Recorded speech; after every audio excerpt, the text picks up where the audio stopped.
할렐루야. 5월 첫째 주 GQS 그룹 남녀 큐티를 시청하고 계시는 목자님들을 주님의 이름으로 축복하고 환영합니다.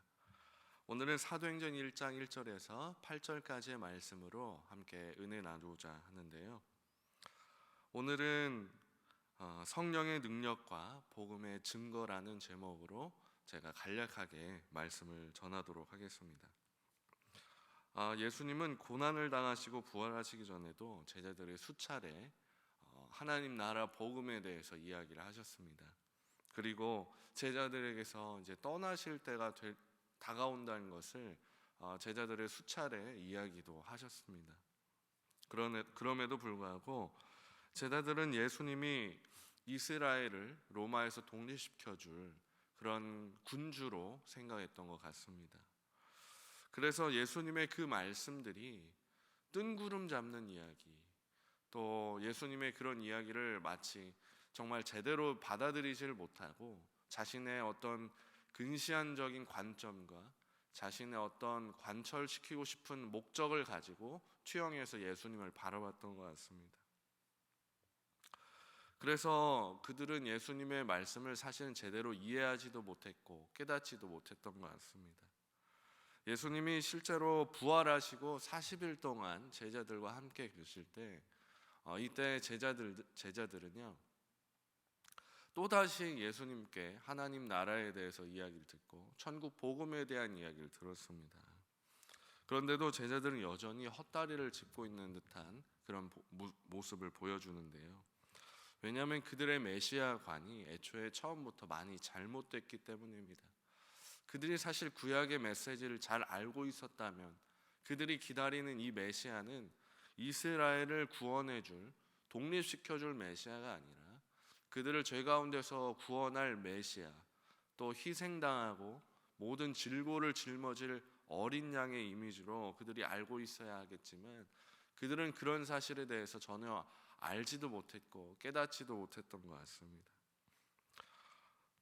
그래서 예수님은 제자들과 헤어질 준비를 하고 있는데 제자들은 여전히 이스라엘 독립을 위해 뭔가를 하실 때가 됐다라고 그렇게 생각했던 것 같아요. 왜냐하면 6절을 보면 알 수 있는데요. 우리 함께 6절을 읽어보도록 하겠습니다. 그들이 모였을 때에 예수께 여쭈어 이르되 주께서 이스라엘 나라를 회복하심이 이때니까 하니. 그들은 이제 하나님께서 그 정하신 때가 지금이지 않습니까? 이제 그 이스라엘을 로마로부터 회복시키고 독립시킬 그때가 지금이지 않습니까? 라는 기대감에 지금 고취가 된 것 같아요. 그것도 그럴 것이 예수님이 십자가에서 죽으셨을 때 제자들은 모든 것이 다 사라졌다고, 모든 소망이 다 꺾여버린 상태였습니다. 그럼에도 예수님께서 살아서 다시 그들과 함께 계실 때 그들은 이제는 정말 이 예수님과 함께 한다면 세상을 호령할 수도 있겠구나, 이 로마로부터 우리는 독립할 수 있겠구나라는 그런 확신을 가질 수 있었던 것 같습니다. 그러나 그들을 기다리고 있었던 것은 그런 독립도 아니고 세상을 호령하는 군주도 아니고 그들을 기다리고 있었던 것은 이별이었습니다. 그때 예수님께서는 제자들에게 이런 당부를 하시는데요. 예루살렘을 떠나지 말고 하나님께서 약속하신 성령을 기다리라고 말씀하십니다. 왜냐하면 복음 증거의 사역은요, 인간 주도적인 사역이 아니라 성령 중심, 하나님 주도적인 사역이기 때문입니다. 때문에 제자들은 복음 전파 사역 이전에 권능을 받아야 하고요, 또 복음을 전케하고 그 복음을 전케하신 그 성령님을 만나야만 이 사역이 가능했던 것입니다. 그래서 예수님께서는 8절에 이렇게 말씀하시는데요. 우리 함께 읽어보도록 하겠습니다. 오직 성령이 너희에게 임하시면 너희가 권능을 받고 예루살렘과 온 유대와 사마리아와 땅끝까지 이르러 내 증인이 되리라 하시니라. 아멘. 이 증인이 되게 하신다는 말이 무엇일까요? 이 증인이 되게 하는 것, 증인이 되게 만드는 것이 과연 무엇일까요? 그것은 바로 성령으로부터 말미암는 권능인 것입니다. 8절의 내용은 흔히 예수님께서 우리에게 주신 지상 명령이라고 알려져 있죠. 근데 이 말씀은요, 지상 명령이기 이전에 예수님께서 우리와 하신 약속입니다.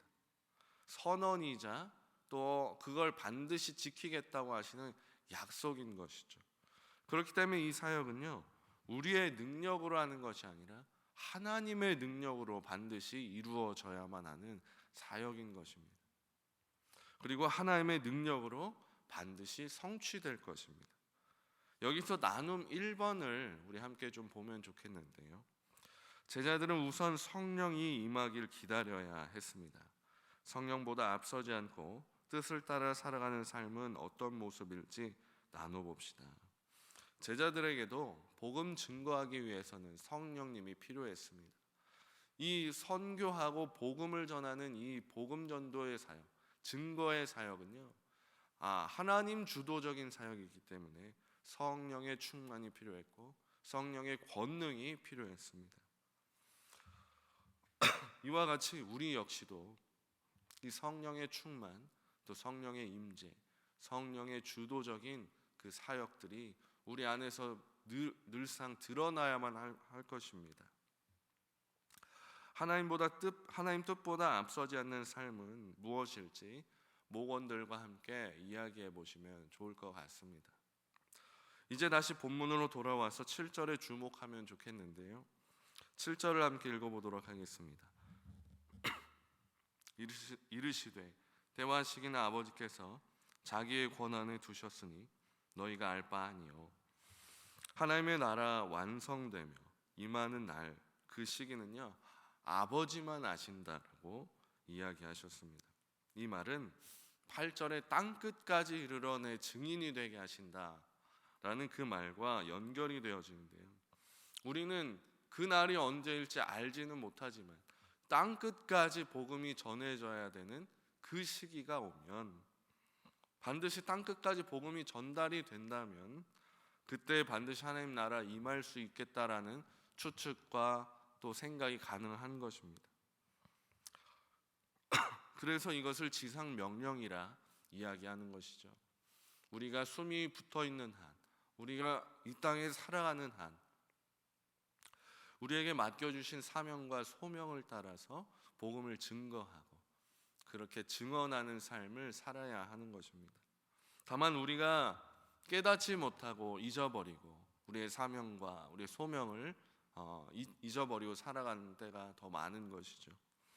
꼭 해외로 나가서 선교해야만 선교하는 삶이 아닙니다. 요즘은 청년 세대가 선교지라고 얘기하고, 요즘은 또한 자녀 세대도 선교지라고 얘기합니다. 한 반에 크리스천 아이가 한 30명, 20명 중에 한 2명 정도밖에 안 된다고 합니다. 그만큼 우리 자녀 세대들이 선교지가 되어버렸고, 우리 청년 세대들도 마찬가지입니다. 교회 보면 청년들이 많이 적죠. 어느 한인교회든 다 마찬가지고, 요즘 한국에 있는 많은 교회들도 마찬가지입니다. 젊은이들이 교회를 많이 떠났고 더 이상 교회로 오지도 않습니다. 이젠 청년 세대들도 선교지입니다. 그만큼 예수 그리스도를 영접하기 어려운 문화와 시대 속에 우리는 살아가고 있다는 것입니다. 그렇다면 이런 상황 중에 우리에게 허락하여 주신 선교지는 과연 어디일까요? 이번 GBS를 통해서 목원들과 함께 고민하고 알아가시는 시간이 되시면 좋겠습니다. 다음으로 남은 2번 질문을 함께 보면 좋겠는데요. 땅끝까지 복음을 전하는 일은 모든 그리스도인에게 주신 사명입니다. 나에게도 전도와 선교의 사명이 있다면 그것이 무엇일지 함께 나눠봅시다. 바로 앞에서 이야기했듯이 저마다 우리는 미처 깨닫지 못한 우리의 소명과 사명이 있습니다. 하나님께서 우리 각 개인에게 주신 그런 소명들이 있다는 것이죠. 자, 그런데 그것은 가정이 될 수도 있고 우리의 자녀가 될 수도 있고 직장이고 동료고 내가 만나는 모든 사람이 될 수도 있고, 내가 선교지를 품고 기도하며 그 선교지로 나아가 필드에서 선교할 수도 있는 것이고, 사실 우리에게 주신 사명들은요 많이 있습니다. 그럼에도 불구하고 우리는 그 사명을 잊고 살아가기 때문에 또 깨닫지 못하고 살아갈 때가 더 많다는 것입니다. 함께 고민하고 목원들과 나의 선교지는 어딜까? 내가 땅 끝까지 이 복음 증거하는 일에 나는 어느 영역에서 어떻게 선교하고 어떻게 복음을 증언하고 있는지 함께 이야기하며 결단하는 시간이 되면 좋겠습니다. 성령의 사람으로 복음을 증거하는 모든 사랑하는 선한청지교회 모든 성도님들이 되시기를 간절히 축복합니다.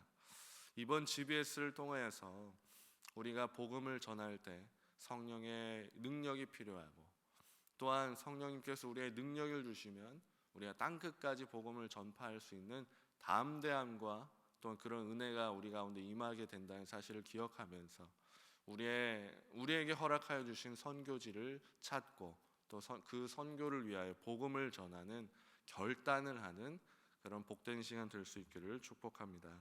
이상으로 GQS 나눔을 마치도록 하겠습니다. 은혜가 풍성한 그룹 큐티 나눔이 되시기를 축복합니다. 감사합니다.